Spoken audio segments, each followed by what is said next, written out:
કીધું એક નકશો જે જાહેર થયો છે, આ નકશાથી આમ જો તો નાના અને ગરીબ ખેડૂતોને છેતરવા માટે જ આ આખો એક ષડયંત્ર રચાયું હોય એવું લાગે છે. કારણ કે રાજકોટ શહેર અને મોટા શહેરોમાં તો બધા વકીલોથી માંડીને બધા જાગૃત હોય છે, પણ એન કેન પ્રકારે આ જેને જમીન ખરીદવી હોય અને નાના ખેડૂતોને પાસેથી આ ખરીદવી હોય એવા લોકો દ્વારા એક ષડયંત્ર રચવામાં આવ્યું હોય એવું મને લાગે છે.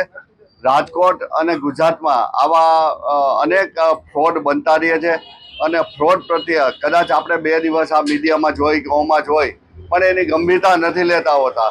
ખરેખર તો પોલીસે પણ આવા ફ્રોડ પકડવા જોઈએ અને એના ઉપર એક્શન લેવા જોઈએ, જેથી આ ફ્રોડ કરનારા એન કેન પ્રકારે બચી ન શકે અને બને એટલા ઓછા ફ્રોડ થાય.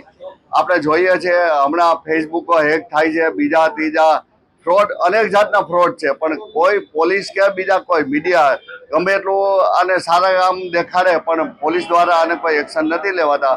એટલે મારી વિનંતી છે કે પોલીસ આને એક્શન લે અને આવા જે પણ જેને કર્યું હોય કૃત્ય એને પકડે અને એને કડકમાં કડક સજા કરાવે એવી વિનંતી. અત્યારે હાલમાં હું રાજકોટ રેવન્યુ બાર એસોસિએશનના સેક્રેટરી તરીકે વિજય તોગડિયા મારું નામ છે અને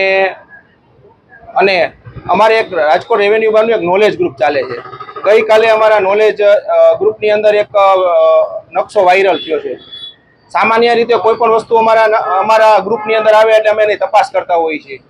ગઈકાલે જે નકશો જોયો ત્યાંથી જ અમને એવું લાગ્યું કે આની અંદર કંઈક ખોટું થયું એવું લાગે છે કે આવા કોઈ ન્યૂઝ નથી, ક્યાંયથી કોઈ માહિતી નથી. છતાં આ ગ્રુપની અંદર, કારણ કે 1025 લોકોનું ગ્રુપ છે અત્યારે હાલમાં, અને આ ગ્રુપની અંદર આવા ખોટા મેસેજ વાયરલ થાય જેના હિસાબે કોઈ ચોક્કસ લોકોના કોઈ ચોક્કસ ઈરાદાથી આ પાર પડેલું એવું લાગ્યું.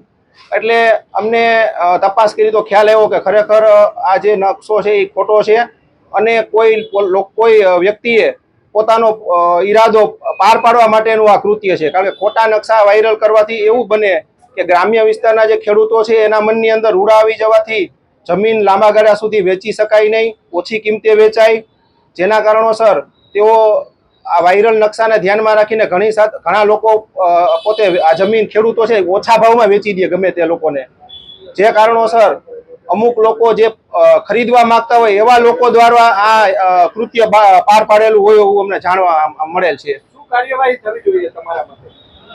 આ બાબતને લઈને અમને એવો ચોક્કસ ખ્યાલ છે કે આ કોઈ પોતાનો કોઈ ઈરાદો પાર પાડવા માટે જ આ કૃત્ય કરેલ છે. એટલે આ જે વાયરલ જેમના દ્વારા કરેલ છે તેમના ઉપર કડકમાં કડક